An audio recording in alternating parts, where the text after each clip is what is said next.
I never imagined I'd reach an age where my own grandson would look at me as if I were some relic from a different century. But there we were. Me, sitting at the kitchen table with a cup of chamomile tea, and him, head buried in his phone, scrolling, tapping, and snickering at things I could barely see from across the table. "Grandma," he said, with that half-patient, half-condescending tone teenagers use when they think they're being kind. "You don't get social media. It's different now." I smiled, the way only a woman who has raised 3 children and buried 1 husband can smile, calm, amused, and quietly dangerous.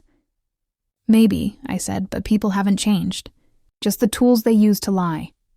He didn't even look up. "It's not lying, Grandma. It's just filters. And captions. You wouldn't understand." Ah, that word. Wouldn't. That tiny word that carries a mountain of dismissal. I'd heard it all my life. From my husband, when I wanted to start a small business at 35. You wouldn't understand the risks. From my boss at the clinic. You wouldn't get the new system. Martha. And now from a boy who wasn't even alive when I learned to fix my own plumbing. Still, I just smiled and let him have his moment. He'd just turned 21. Proud, handsome, and hopelessly glued to his little glowing screen. I asked, "So what do you do on this social media?" He grinned. "It's about engagement, Grandma. Likes, followers, comments. It's about influence." "Influence," I repeated, swirling my tea. "Funny, in my day, influence meant how many people would come to your funeral because you'd actually been kind to them." He rolled his eyes, the way only a grandson can when he thinks his grandma is adorable but outdated. Later that evening, after he left, I sat by the window with my old iPad. It was dusty, slow, and filled with half-forgotten photos of birthdays, gardens, and my late husband's smile. But something about that conversation kept me awake. You don't get social media. Oh, but I could learn. That night, I stayed up watching tutorials on YouTube. How to post on Instagram. How to use Facebook. Understanding hashtags. I chuckled when I saw young influencers explaining engagement like it was a brand new religion. Within 2 days, I had my profile set up. My picture was simple, me in my blue sweater, smiling softly. My bio read, "Just a grandma who has lived long enough to know what really matters." I didn't tell anyone. I just watched, quietly, like a cat in a room full of mice. And oh, the things I saw. My grandson, Jason, had a public profile. Hundreds of photos of him with his girlfriend. Lisa, perfect lighting, expensive dinners, romantic captions. "The love of my life. Forever my girl. Lucky to have you." I knew Lisa, sweet, polite, with a voice that always sounded like she was holding back something sharp. I had my doubts, but I kept them to myself.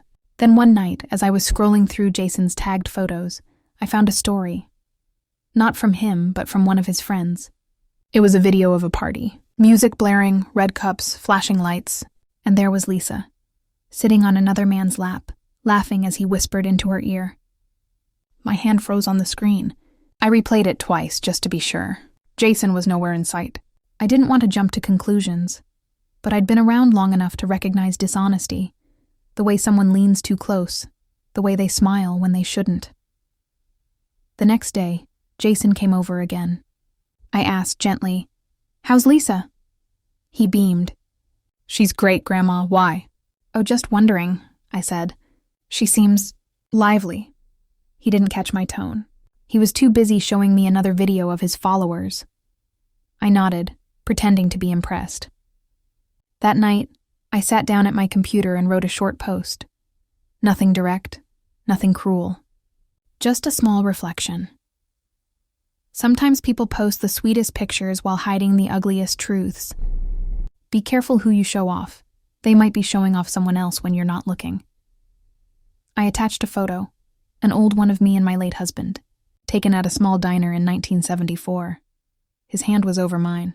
The caption below read, "He never posted me online, but everyone knew I was his." I didn't tag anyone.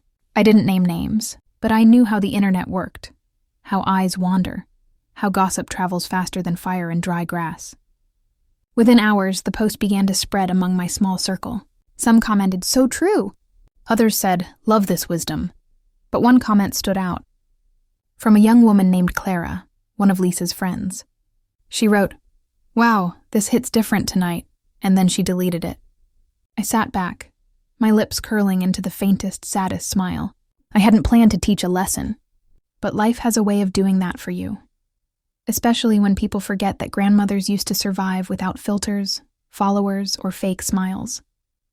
As I turned off my computer, my phone buzzed. A notification from Instagram. Lisa had viewed my story. Twice. The next morning, my phone started buzzing before I'd even had my coffee. 3 missed calls from Jason, 1 from my daughter-in-law, and a text that simply read, "What did you post?" I blinked, half asleep, still in my robe. My heart did a small skip. Not of fear, but of that peculiar intuition older women have when something they've long expected finally happens. Before I could even reply, Jason called again. I picked up. His voice was tight, sharp, like a wire pulled too thin. "Grandma, what did you do?" I took a sip of my tea. "Good morning to you too, sweetheart." "Don't sweetheart me." Lisa's furious. "She says you're trying to ruin her life." "Ruin her life?" I said softly. "That's dramatic.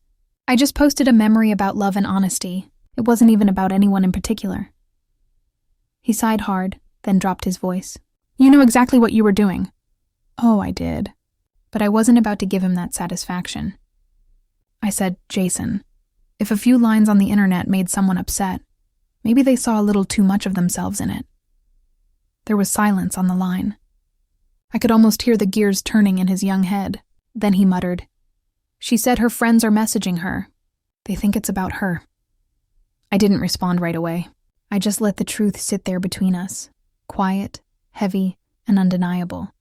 Finally, I said, "Well, did you think it was about her?" He didn't answer. That silence told me everything. By afternoon, the post had gathered more comments. Old friends, church ladies, even my book club girls were chiming in. They said things like, "Oh, Martha, you always say it best. So true. Young people need to hear this. Love isn't about hashtags." Each comment made me chuckle. But underneath, I could feel a storm brewing. Sure enough, around 3 p.m., there was a knock at my door. Sharp, repeated. The kind of knock that carries an argument behind it. I opened it, and there stood Lisa. Hair perfect, nails immaculate, but her eyes were wild. She didn't even wait for me to invite her in. "You had no right," she snapped. "No right to post something like that." I stayed calm, my voice steady. "Like what?" "You know, that post. Everyone thinks it's about me." I looked at her for a long second. "And why would they think that, dear?" She opened her mouth, then closed it again. For the first time, I saw a crack in that perfect, polished image. "Because," she stammered, "people saw that video." So she knew. I folded my arms. "I didn't post that video, Lisa. I didn't even mention it."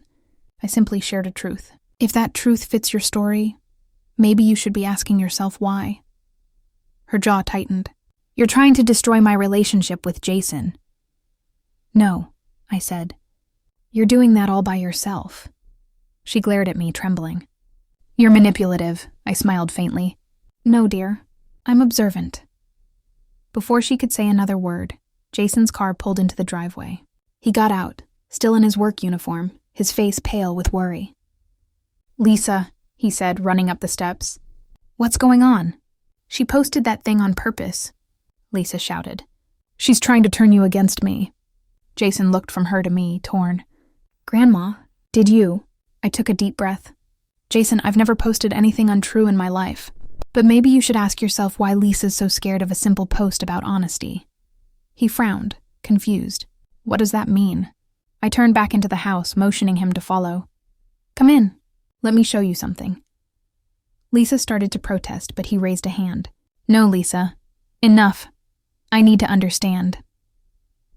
Inside, I sat at my desk and pulled up the same video I'd seen, the one from his friend's story. The room went silent as it played. The laughter. The man's arm around Lisa, the drink in her hand, and that unmistakable kiss on the cheek that lingered just a little too long. Jason's face went white. He looked as if the floor had disappeared beneath him. Lisa started crying instantly. It wasn't what it looked like. "It was just a joke," he cut her off, voice shaking. "A joke? You said you were home that night. You said you were studying." Her tears turned desperate. "Jason, please." But Jason just stepped back, his hand trembling. "Grandma didn't ruin your life. You did. I wanted to reach out, to hold him, to comfort him. But sometimes, lessons have to hurt before they heal." Lisa stormed out, slamming the door behind her. The silence that followed was thick, almost suffocating. Jason sank into a chair, his hands covering his face. "I can't believe this," he whispered. "All this time."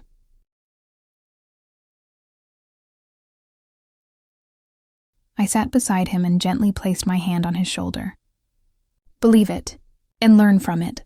People hide behind screens, Jason. But truth always finds the light." He nodded, tears falling freely now. "I should have listened. You tried to warn me." "I didn't want to embarrass you," I said softly. "I just wanted you to see that wisdom doesn't expire with age." For the first time, he looked at me not as an old woman, but as someone who still had something to teach. "I'm sorry, Grandma," he murmured. "I shouldn't have said you don't get social media. You understand it better than I ever could." I smiled, squeezing his hand. "Oh, honey, I don't understand social media. I understand people." That night, he deleted every post of him and Lisa.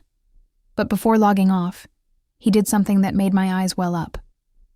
He shared my post, the same one that started it all, and wrote, "My grandma taught me more with one post than social media ever has. Sometimes the truth hurts, but it saves you too." Within an hour, it had more likes than anything he'd ever posted. And somewhere, deep down, I felt my husband smiling. A few days passed. The house was quiet again. Too quiet. Jason had stopped posting altogether, which for someone his age was a kind of public mourning. His friends kept calling, asking what happened. He didn't answer. But the quiet didn't last long. It started with a knock on my door, again. When I opened it, there stood my daughter-in-law, Jason's mother, with her phone in her hand and a look I knew all too well. "Mama," she began carefully, "Lisa's gone online. She's saying you ruined her life." I sighed, motioning her inside. "Sit down, Margaret. Tea?" She shook her head. She posted screenshots. She twisted everything. "Now people are saying you're vindictive, that you bullied her. She's calling you a manipulator." I chuckled softly. "Oh dear, she really doesn't know who she's dealing with, does she?" Margaret frowned. "Mama, this isn't funny.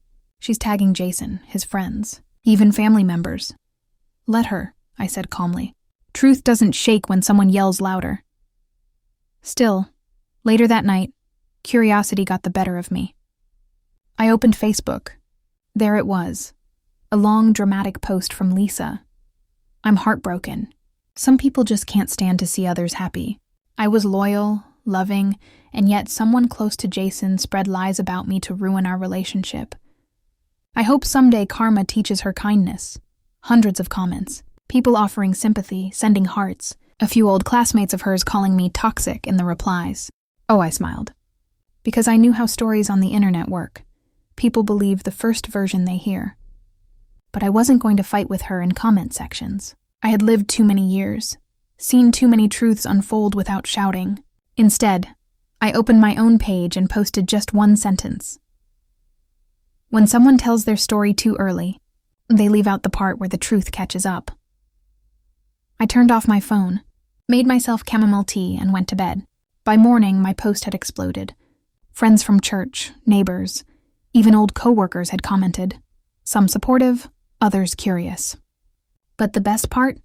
Jason himself had commented too. He wrote, "The truth always does, Grandma. Always." That one comment shifted the tide. Suddenly, people began asking Lisa questions instead of me. Screenshots started circulating. The video, her texts, her messages to Jason's friends. One by one, her defenders went silent. But the internet never forgets, and humiliation, even deserved, cuts deep. 3 days later, I got another call. This time, it wasn't Jason or Margaret. It was Lisa. Her voice was small, cracked. "Mrs. Crawford, may I come see you?" For a moment, I almost said no. But then I remembered something my late husband used to say. Grace doesn't mean weakness. It means choosing peace when you could choose power. So I agreed. When she arrived, she looked nothing like her usual self. No perfect makeup, no designer purse, just a young woman with swollen eyes and trembling hands. "I came to apologize," she whispered. "I lost my job because of all this. My parents won't even talk to me. Jason won't answer my calls. I don't know what to do." I poured her some tea. "Start with honesty." She stared at her cup, her voice breaking. "I messed up. I was insecure, jealous. Jason loved you so much and I couldn't handle it. I thought if I made you look bad, he'd turn to me." I said nothing for a long moment, then quietly, "And how did that work out for you?" Tears slipped down her cheeks. "Not well. I've lost him." I leaned back, watching the steam rise from my cup. "You haven't lost him because of me, Lisa. You lost him because you didn't respect what he valued. Honesty, loyalty, family. Those are things no post can fake." She nodded slowly. "You're right." Then she looked up, desperate. "Can you please tell him I'm sorry?" I shook my head gently.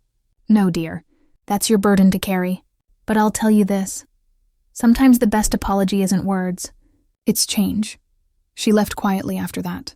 And for the first time, I saw her not as an enemy, but as a frightened girl, lost in a world that measures love by likes and validation by views.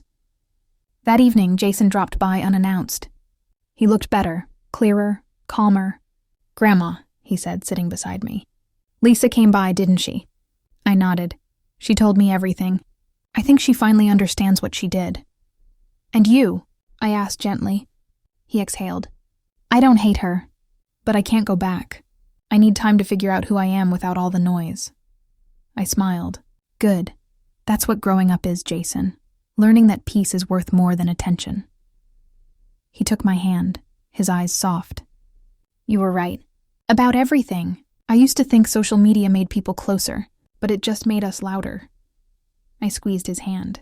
"That's because the loudest people are often the loneliest. But not you. You've got roots, and roots don't need applause." He laughed quietly. "You should post that." I chuckled. "Oh, I will. Give me an hour. I have just the right picture for it." Later that night, I posted one final message, a photo of Jason and me in the garden, smiling, sunlight filtering through the trees. The caption read, "Real connection doesn't need Wi-Fi. It needs trust, time, and truth." It wasn't meant for likes. It was meant for peace. And this time, when Jason shared it, he added something that made my heart full. She doesn't just get social media. She gets life. A week later, Lisa messaged me. She'd found a new job, volunteering at a senior center of all places. She said, "You were right. Sometimes the best apology is change." I smiled, reading her words. Maybe the world wasn't so lost after all. Sometimes it just needed reminding.